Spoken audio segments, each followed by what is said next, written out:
kabar anak-anak? Alhamdulillah, hari ini kita bisa melanjutkan pembelajaran biologi tetap mengenai kingdom pantai ya.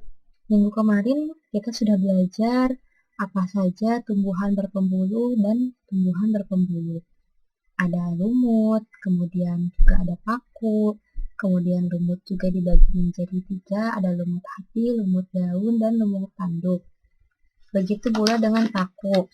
Nah, hari ini kita akan membahas tumbuhan atau kingdom pantai yang termasuk tumbuhan berbiji atau spermatopita.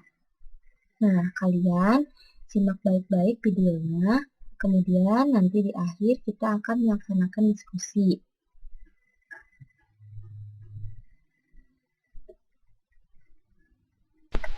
Kita lanjutkan ke materi berikutnya ialah spermatopita. Nah, spermatopita ini merupakan tumbuhan berbiji. Tentunya ciri khususnya ialah sudah memiliki biji, berbeda dengan paku ataupun lumut. Nah, spermatopita ini dibagi menjadi 2. Yang pertama ada gimnosperme atau biji terbuka, lalu ada angiosperme atau yang kita kenal dengan tumbuhan berbiji tertutup. Nah, tumbuhan yang tergolong gimnosperme ini biasanya habitusnya atau bentuknya berupa pohon, perdu, ataupun semak. Nah, gimana sih membedakan antara pohon, perdu, atau semak? Pohon itu biasanya tingginya lebih dari 2 meter, sedangkan perdu itu biasanya tingginya itu di bawah pohon. Kemudian, kalau semak itu biasanya yang kecil-kecil atau pendek-pendek. Nah, salah satu ciri khas dari gimnosperme ini, alat reproduksinya itu berupa strobilus atau yang sering kita kenal dengan tunjung. Daunnya itu seperti jarum ataupun pipih lebar. Nah, gimnosperme ini tidak memiliki bunga, namun memiliki struktur penghasil sel kelamin berupa mikrosporofil dan makrosporofil yang terkumpul di dalam strobilus. Kemudian, gimnosperme ini dibagi menjadi beberapa kelas. Yang pertama yaitu ada Cycadaceae atau pakis, kemudian ada Lycodiaceae, kemudian ada Conifera, lalu ada Genetopsida atau melinjo.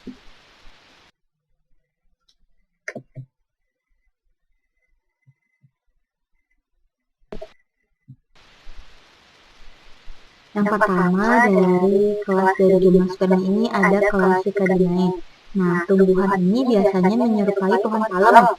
Kemudian, daunnya itu tersusun atas roset batang. Biasa artinya, antara daun satu dengan daun yang lain itu bertumpang tindih. Lalu, daun-daunnya ini biasanya menggulung pada daun yang muda. Lalu, ciri selanjutnya merupakan tumbuhan berumur 2 atau diesi. Artinya, pada satu tanaman hanya terdapat satu alat kelamin. Misalkan pakis haji, yang pertama hanya terdapat alat kelamin betina atau strobilus betinanya saja. Yang kedua, pakis haji selanjutnya misalkan hanya terdapat strobilus jantannya saja. Jadi berbeda. Lalu strobilus tumbuh pada ujung batang. Nah, biasanya di dalam strobilus ini terdapat banyak mikrosporofil dan megasporofil. Contoh dari kelas Cycadinae ini adalah Cycas rumpi atau pakis haji.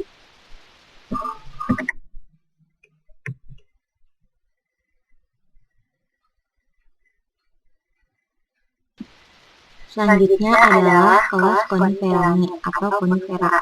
Conifera ini pasti kalian sering temukan, pernah lihat ya.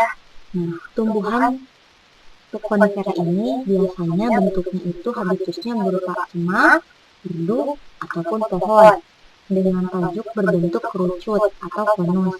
Nah, biasanya memiliki alat reproduksi strobilus atau konus tadi yang sudah dijelaskan. Nah, ciri selanjutnya yaitu satu pohon umumnya memiliki 2 konus atau monoesi. Artinya, dalam satu pohon terdapat alat kelamin jantan dan betina atau strobilus jantan dan betina. Biasanya strobilus betina ini lebih mekar. Kalau strobilus jantan ini biasanya lebih kuncup.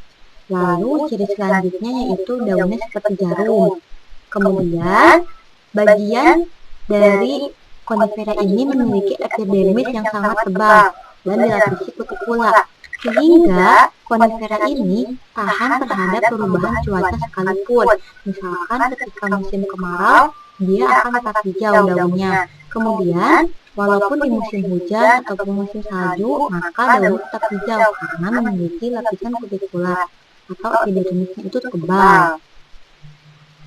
Nah, konifera ini atau pinus ini banyak sekali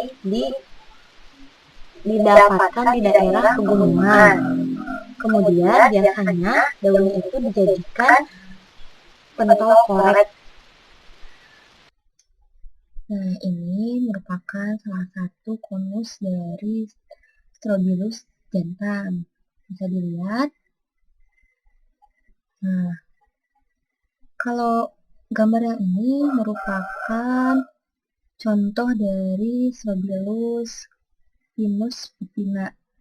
Jadi ada perbedaan ya antara jantan dan betina. Kalau jantan itu umumnya kecil-kecil, berbeda dengan Strobilus betina. Kita lanjutkan. Nah, ini yang selanjutnya adalah Ginkgo biloba atau Ginkgo biloba. Nah, anak-anak, selanjutnya ada kelas Ginkgo biloba atau Ginkgo pita atau divisi Ginkgo pita. Nah, tumbuhan ini biasanya hanya diwakili oleh spesies atau tumbuhan Ginkgo biloba. Biasanya daun Ginkgo biloba ini mirip seperti kipas. Nah, tangkai daunnya itu sangat panjang. Kemudian ginkgonya ini merupakan tumbuhan yang menggugurkan daunnya pada musim gugur.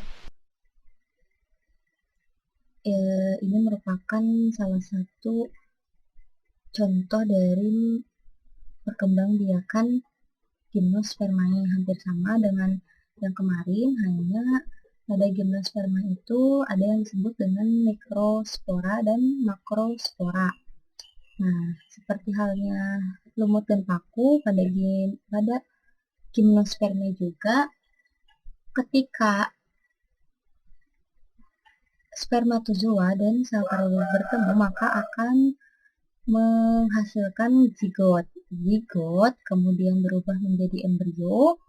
Nah, dari embrio akan berubah menjadi atau berkembang menjadi tumbuhan berbiji terbuka. Begitupun nanti dari tumbuhan berbiji terbuka ada yang menghasilkan mikrosporofil tentunya dari serbuk sari. Oke, selanjutnya yaitu kelas Ginetopsida. Salah satu contoh yang paling terkenal dari kelas Ginetopsida adalah melinjo.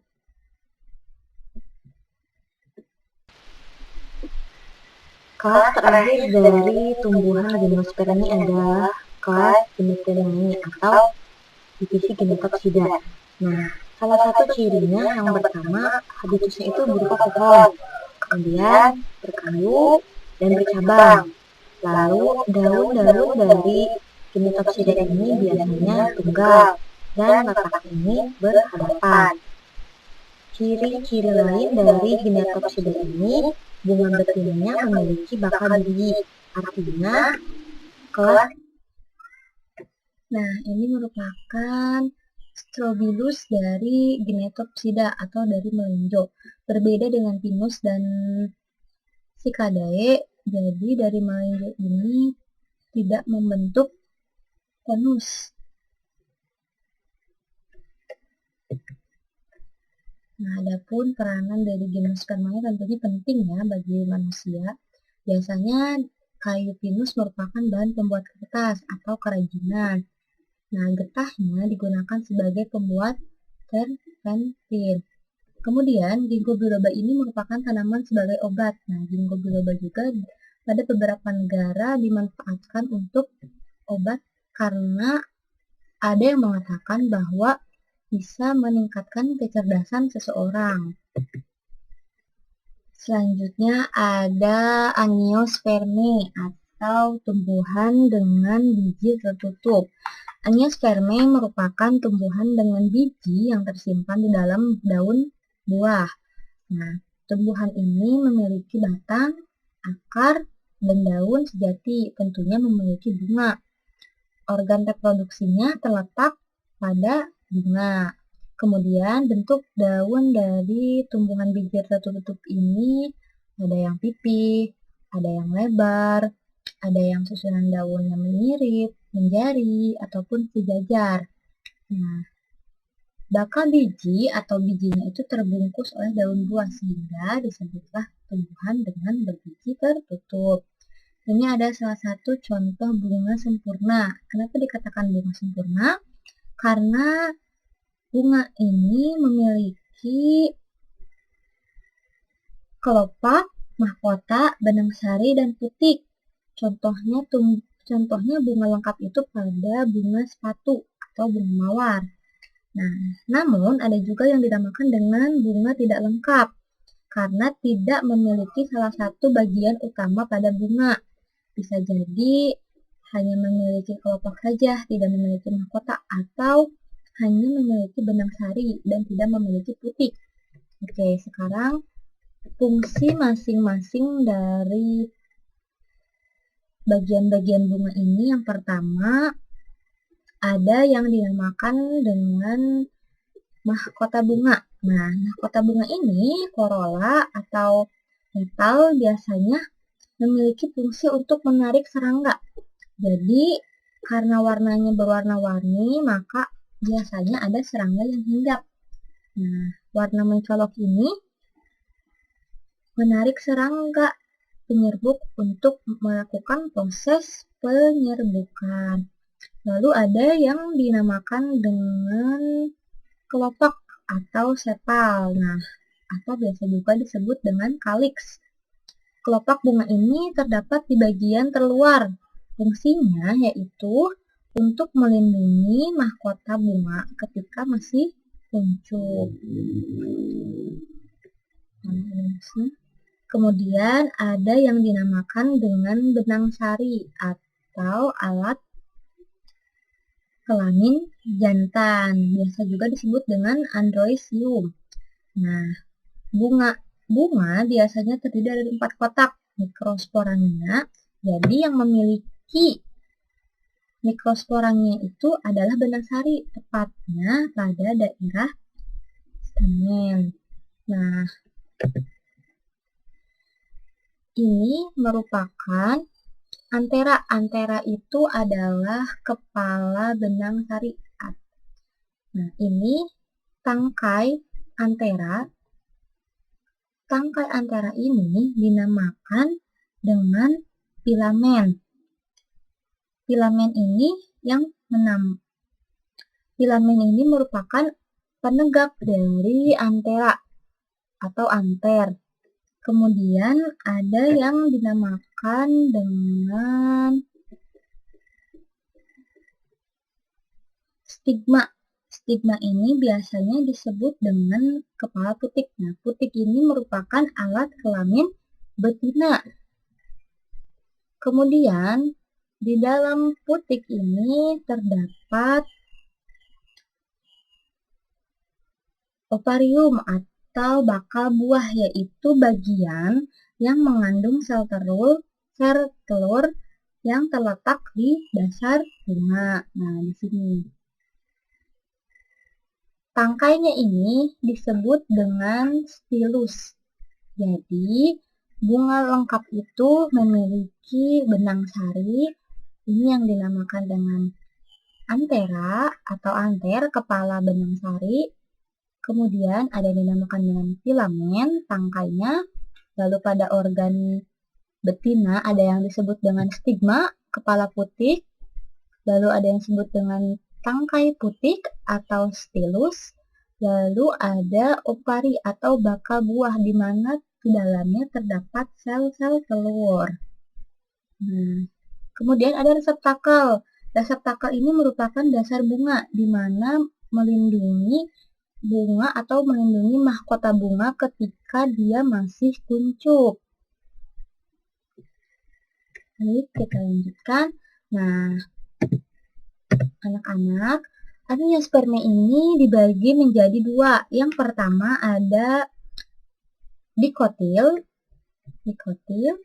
kemudian ada monokotil atau tumbuhan berbiji 1, monokots dan tumbuhan biji 2, berkeping 2 atau dikotil. Ciri dari tumbuhan monokotil tentunya berkeping 1 bijinya. Kemudian kelopak bunganya kelipatan 3, berarti 3, 6, 9.